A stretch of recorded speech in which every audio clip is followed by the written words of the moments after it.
Hey guys, Sasha from netbooknews.com, and guess what I got? I got the little or big brother, I guess that's a matter of the perspective, of the ePad transformer, which I have here, and as you can see, that's the version with the docking station, keyboard and whatnot, and I'm pretty sure that you're familiar with this one, but let's talk about this one. That's the ASUS ePad slider SL101. Kind of reminds me of the Mercedes and the Type A 101 tower over here, but whatever. I have no clue how ASUS is coming up with all these product names. Let's dive right into it, and while I'm unboxing this one that I just bought for 18,900 NTs, 30 NT is $1, so this is like 630 US dollars. You should have a calculator on your desktop right now, so double check it, or go to a currency converter, exchanger, whatever. I got the special edition 32 gigabyte with a sleeve, and oh my god, this one is so smooth. Look at this. Costs you 25 cents to make, and that's why they call it a special edition, because you're getting it for free instead of paying $25 for it. Thank you. Not, well, of course, thank you, because I like to have a sleeve. Here's a slider. Before we're talking about the slider, let's take a look at the accessories. We have a bunch of manuals here, and yeah, you know, all the boring stuff. And they're still using the standard PSU that I also saw coming with the ePad transformer. So you can also use it with your transformer, you can use it with your slider, even though it kind of makes no sense to have both of these devices, besides being a weird tech blogger that just loves to collect gadgets like me. Anyways, that's about the accessories, and now let's take a look at the slider. I have to tell you, I kind of faked this unboxing because I already used it for my German video, and as you can tell, I'm not pretty good in reboxing devices again. And finally I can destroy all this plastic BS here. Here we go, that's the slide. Let's talk about the specifications. 1 gigabyte of RAM NVIDIA Tegra 2, that's a dual core ARM Cortex A9. Each core is clocked at 1 gigahertz. It's 1 gigabyte of RAM. I have the 32 gigabyte flash memory version, or SSD version, 10.1 inch display, IPS, 1280 by 800 is the resolution, with a 1.2 megapixel camera on the front, which is obviously upside down at the moment. Here we go. There's the 1.2 megapixel camera, and there's a 5 megapixel camera on the back. This kind of feels like brushed aluminum, or let's say at least it looks like brushed aluminum, but this is still plastic. This is a kind of hardcover plastic surface, but I really like it. It feels good in your hands. Let's take a quick look around the device. We have a micro SD card slot here. That's, I have no clue. Is it a reset button or whatever? I think I need to figure it out as soon as I'm booting it up. There's a volume control, power button. There's nothing on the front. And on the right side we have a USB 2.0 and a connector for your headset.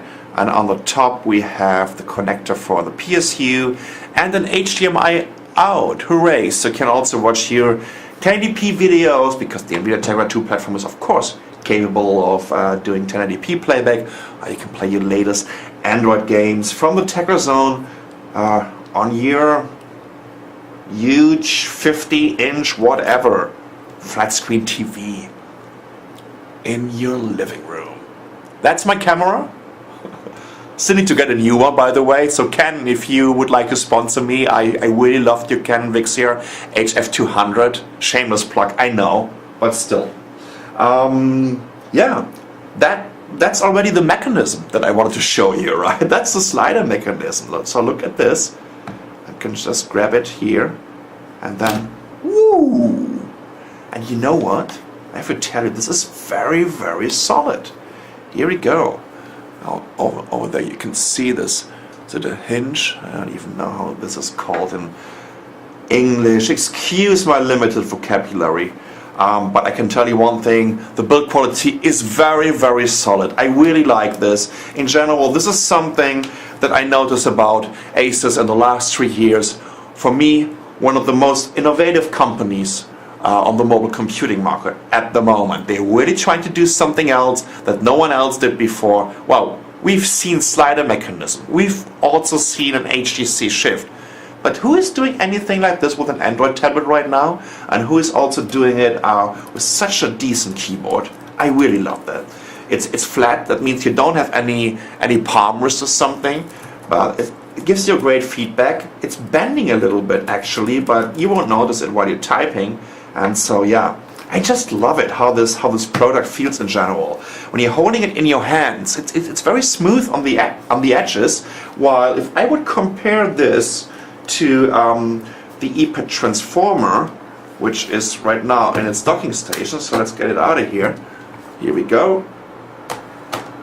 When you're holding this one, it's kind of edgy, right? It kind of rough edges here, and as you can see, it's also a little bit wider just to match this 10-inch keyboard form factor.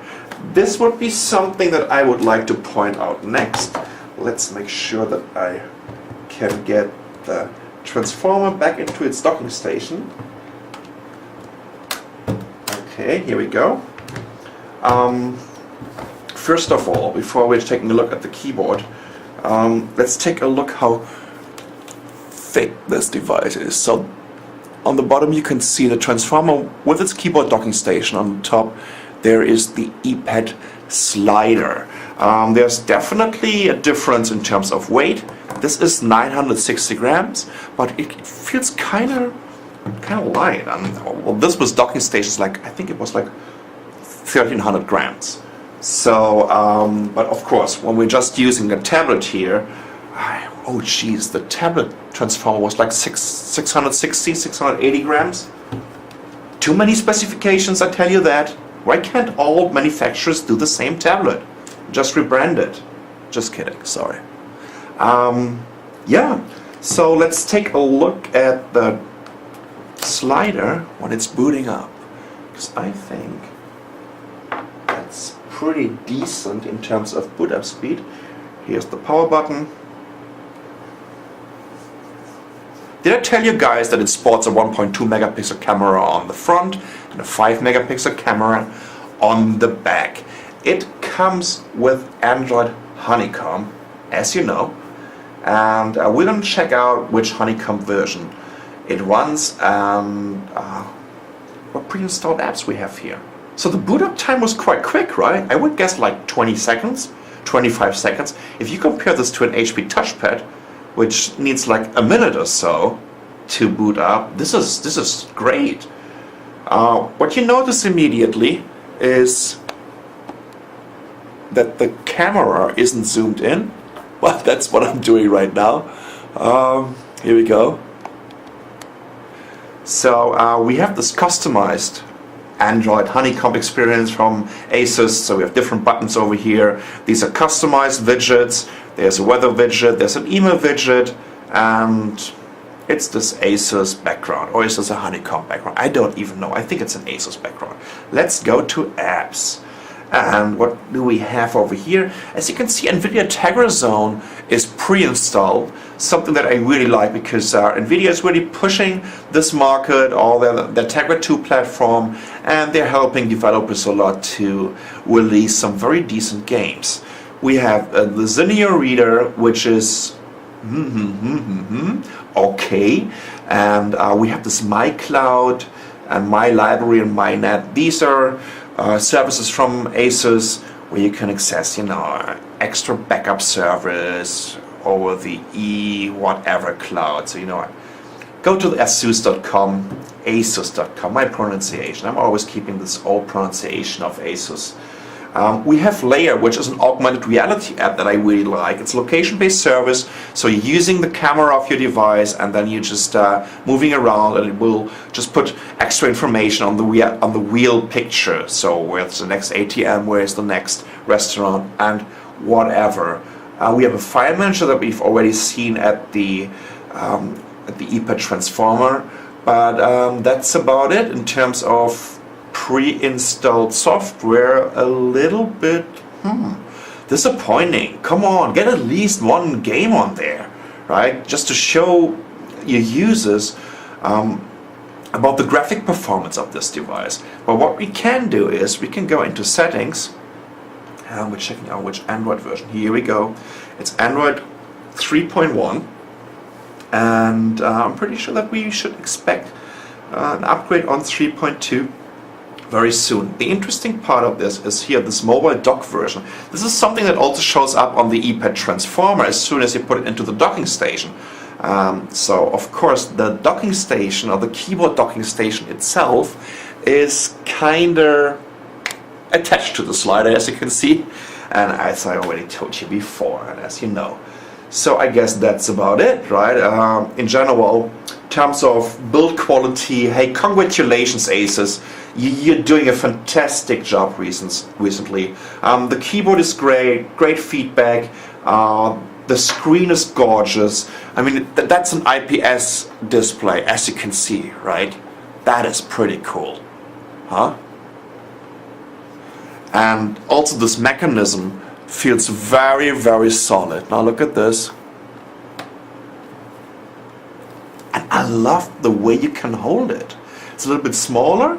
It's a little bit thicker than the Eee transformer. It's of course heavier than the ordinary tablet. But this is a tablet on steroids somehow, right? If you like Transformer, and if you can get around with like 8 hours of battery life, I think you really, really want to take a look. Oh my god, the accelerometer is fast. Huh? There you go. You should really take a look at the Eee slider. I think it's a great device. But keep one thing in mind, Honeycomb isn't a web or a desktop operating system. It's still a mobile OS, but if you want to use like a couple of Google servers like Google Docs or whatever, if you're writing longer emails and you still want to have the experience of a tablet, I think the ASUS Eee slider SL101 is the device you want to take a look at. So if you ask me what I would choose, seriously, this one has like 16 hours of battery life with its docking station. It's quite heavy, right? And it's bulky. This one only has like 8 hours of battery life. It's a 25 watt hour battery in there. It feels good. I love the idea of having this additional keyboard. Gosh, I can't stop showing you the mechanism. Let me do it once more. Watch out, it's almost automatically. Here we go. Woo! If you want to have something fancy, you need to invest a little bit more money. You're getting a little bit less battery life. But I tell you one thing for sure, you're getting a design statement, a solid build quality, a very solid build quality, and a really cool device. That's the ASUS Eee slider SL101. I'm Sascha for netbooknews.com. Thank you so much for watching.